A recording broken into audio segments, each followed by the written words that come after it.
Bonjour et bienvenue à tous. Je m'appelle Philippe Stevenin.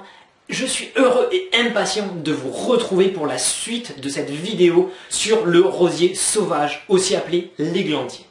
Dans cette partie, nous aborderons toutes les manières de se soigner qui nécessitent une ingestion, y compris les confitures. D'ailleurs, savez-vous que les fruits de l'églantier sont très riches en vitamine C? Les marins auraient peut-être pu éviter le scorbut s'ils avaient eu des grands-mères attentionnées qui leur préparaient des confitures à base de fruits d'églantier. Avant de commencer, passons par le passage que vous connaissez par cœur. Je vous préviens que toutes les informations que je vous donnerai, tant les indications thérapeutiques que les doses énoncées, ne seront là qu'à titre purement indicatif. N'utilisez aucune préparation sans l'avis de votre médecin ou de votre pharmacien. Si vous avez le moindre doute sur votre état ou sur les informations que je vous délivre, référez-vous à un professionnel de santé. Pour tous les gourmands, je vous l'ai promis, nous allons commencer par ça.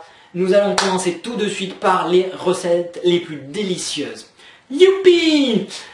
Et pour joindre l'utile à l'agréable, je vais vous révéler les utilisations que l'on peut en faire avec les confitures, les sirops et tout d'autre. La première recette que je vais vous partager, la première recette à rejoindre le rang des accusés sans nul doute, celle des conserves de cynorhodon. Elle est utilisée pour sa richesse en vitamine C, comme toutes les autres que je vais vous présenter ensuite. Récoltez les fruits soit après les premières gelées du matin pour que les baies soient bien molles, soit avant les gelées et cueillez-les bien fermes. Pressez les baies. Pour récolter la pulpe, il vous faut environ 200 g de pulpe et mélangez-les avec 300 g de sucre de canne. Faites cuire au bain-marie quelques minutes, 5 à 10 minutes, tout simplement, et mettez en bocaux. Vous pouvez également utiliser les fruits frais et les manger directement. Pour cela, il faut les ouvrir, bien les laver pour éliminer tous les poils présents à l'intérieur, et vous en prenez une poignée par jour. Faites de même tout l'hiver avec des fruits séchés.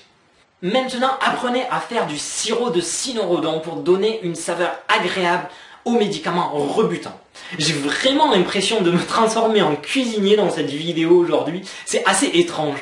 Mais sinon, coupez les fruits en deux, lavez-les bien pour retirer les poils et les graines, mélangez 400 g de la pulpe obtenue avec 1 litre d'eau et un bâton de cannelle pour les gourmets.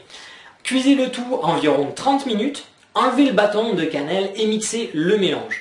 Ajoutez ensuite 250 g de sucre et mélangez-le bien pour diluer. Mettez en bouteille immédiatement. Ensuite, vous consommerez 1 à 2 cuillères à soupe par jour durant tout l'hiver pour faire le plein d'énergie. Ce sirop se conserve très bien pendant 1 an si la bouteille est bien fermée et conservée à l'abri de la lumière. Par contre, seulement quelques jours une fois ouvert. Mais l'églantier ne se limite pas à la vitamine C, il contient de nombreux autres composants dont certains vont traiter les diarrhées. L'infusion sera idéale et simple à préparer. Chauffez de l'eau jusqu'à ébullition, mélangez environ 30 g de cynorhodon pour 1 litre d'eau bouillante ou 5 g pour 200 ml d'eau. Laissez infuser 20 à 30 minutes et buvez-en plusieurs fois par jour. Attention toutefois, si vous êtes sujet à la constipation, évitez cette boisson.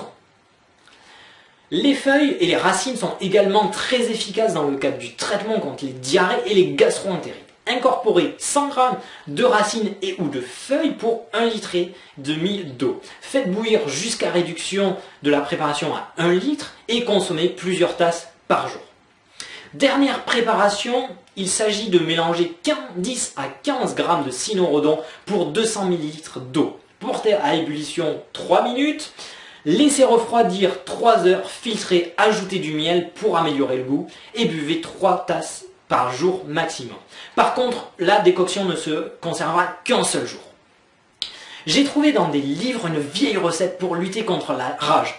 Je ne vous garantis aucune efficacité, mais j'avais envie de vous la partager dans cette vidéo cuisine. Il faut faire manger à la personne mordue une omelette contenant 60 g de racines d'églantier râpées, tout simplement. J'espère que vous vous régalerez avec ces recettes, mais surtout que vous vous soignerez bien.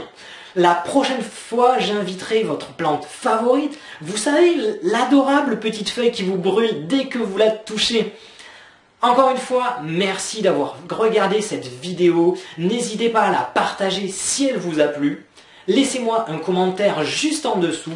Et n'oubliez pas que toutes les recettes, comme je les appelle aujourd'hui, sont disponibles sur mon site internet juste en dessous de la vidéo ou sur les côtés pendant que je parle. Encore merci et à très bientôt pour une nouvelle vidéo. Au revoir!